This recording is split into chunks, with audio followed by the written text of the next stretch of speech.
So 2024 is looking like it's going to be a pretty scary year given all the economic concerns and the fear of a possible looming recession.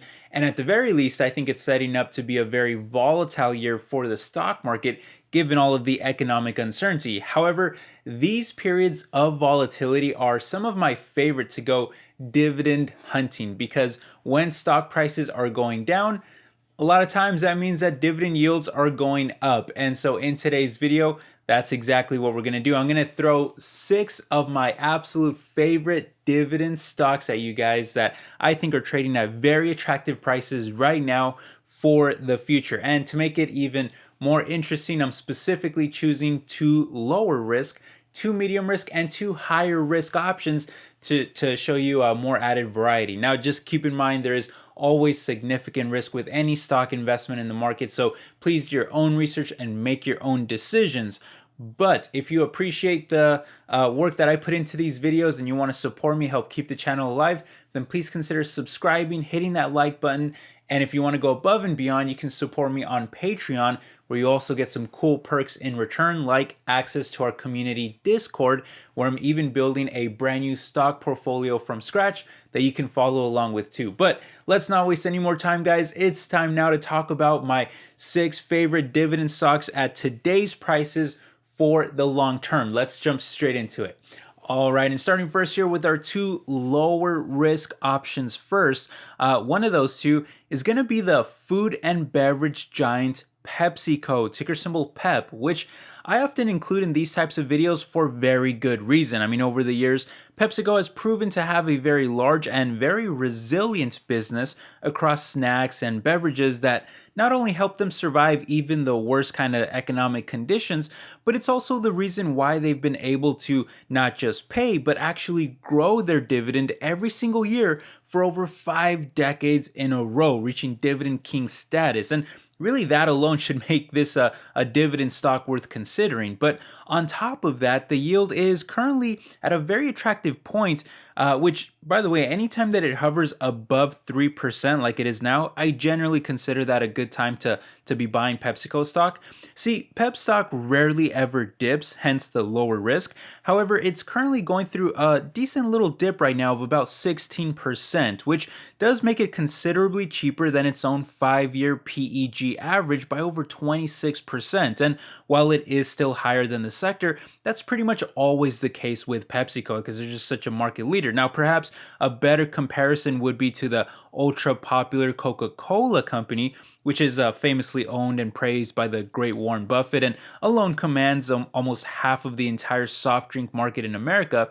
However, PepsiCo really stands out as the better alternative to me, as they are much more diversified, with beverages only making up around half of their sales, with still very popular brands like Pepsi, Mountain Dew, Gatorade, Aquafina, and more, while solid foods makes up the other half with popular brands like Fritos, Cheetos, Doritos, and more. And as a result, they actually generate more than double the sales of Coca-Cola and consistently outperform expectations, breaking new record highs on both sales and profits almost every year. And while I don't consider most of their foods and drinks to be very healthy, I still believe that they are large enough to either invest in those areas or simply acquire any smaller, healthier competitors whenever they pop up.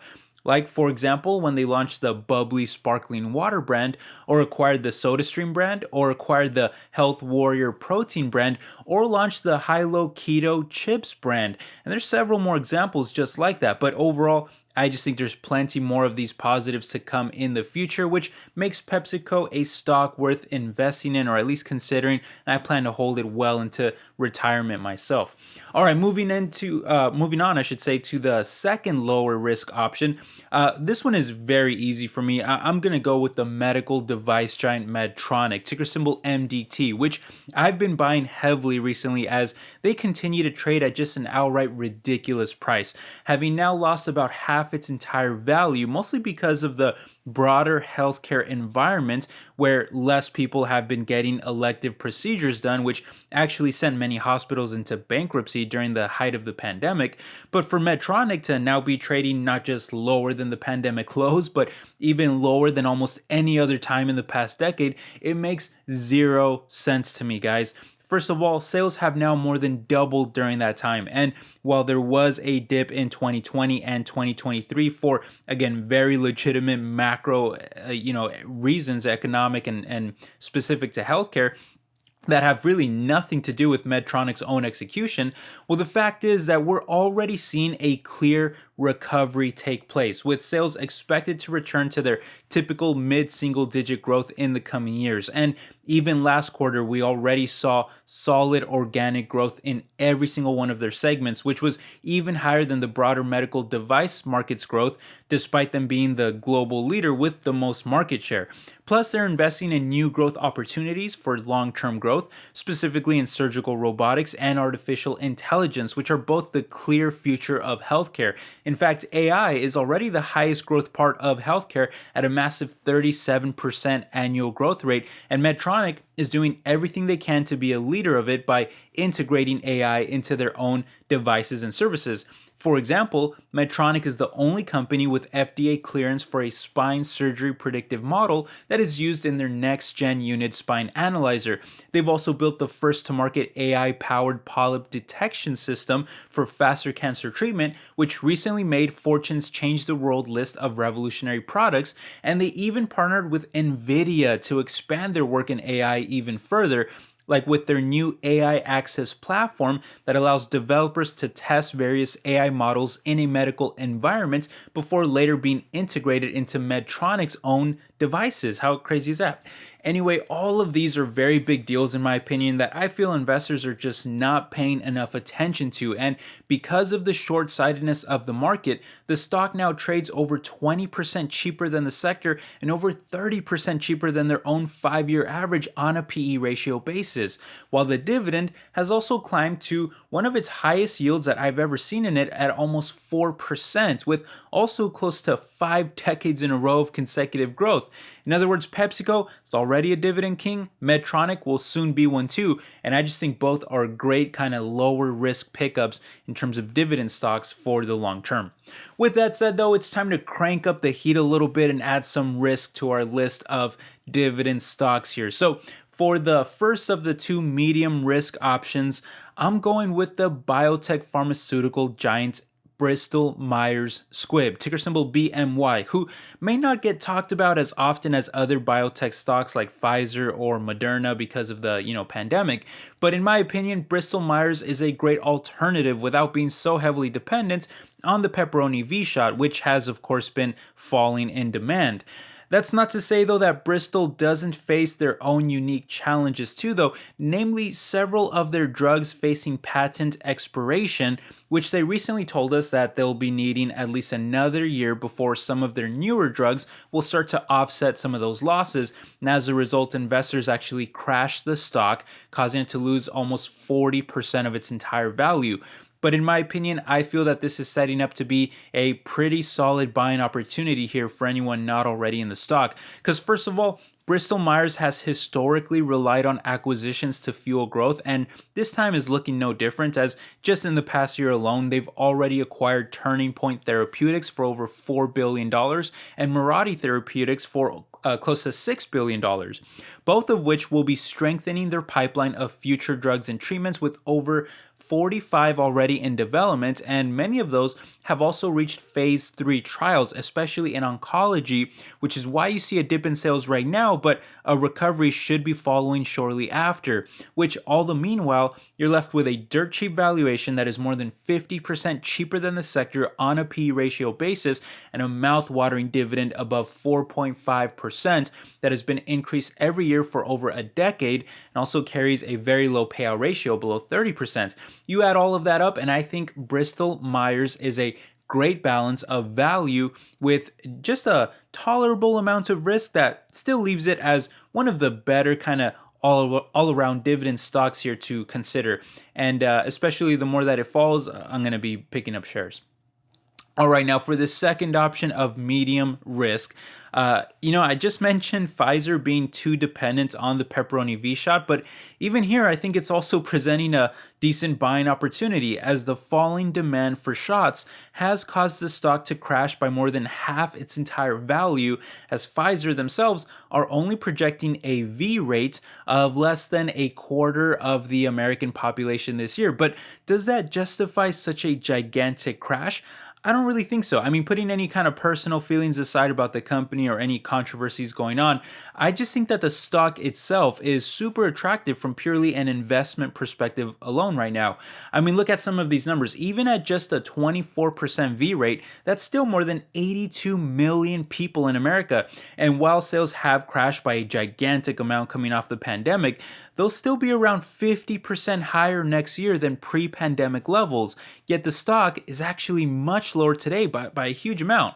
And pepperoni or not, Pfizer has already made unbelievable amounts of money from the pandemic, which they've already been using to make gigantic acquisitions in order to fuel future growth and help offset the losses of pepperoni sales. For example, they purchased Reviral for over $500 million, Trillium for over $2 billion, Global Blood Therapeutics for over $5 billion, Arena Pharmaceuticals for close to $7 billion, Biohaven for more than $11 billion, and most recently this year, they announced yet another massive acquisition of Seagen worth over $40 billion, which gives them control of innovative cancer treatments, some of which are already very high selling, while others recently gained regulatory approval for future use, which is only going to bolster up their already giant pipeline of over 100 drugs and treatments even further and help ensure future dominance in the pharmaceuticals market.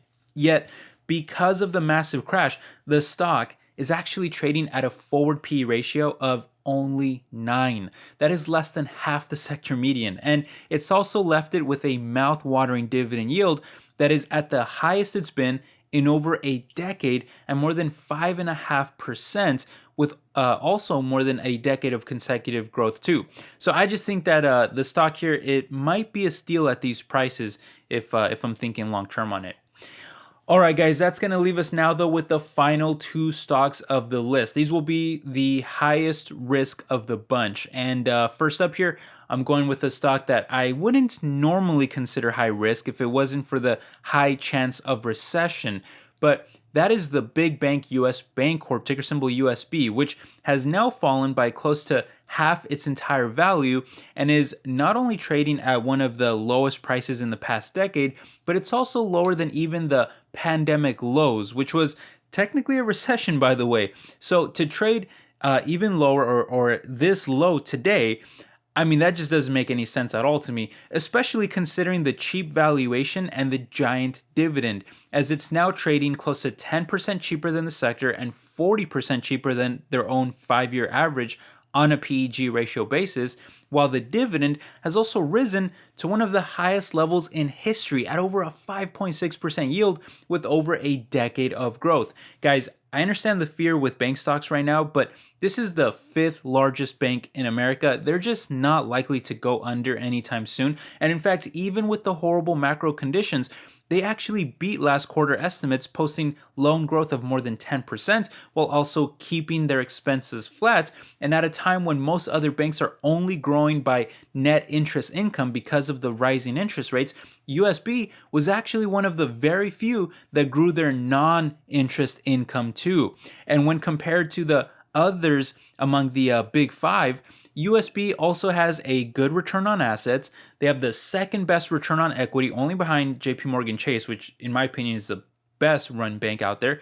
And they have by far the highest dividend. So while I totally understand that a recession would send them lower, I definitely think that. But I also just think that it's already at a very attractive price today. So I'm going to be buying this one while I can at these levels, and we'll see what happens in the future.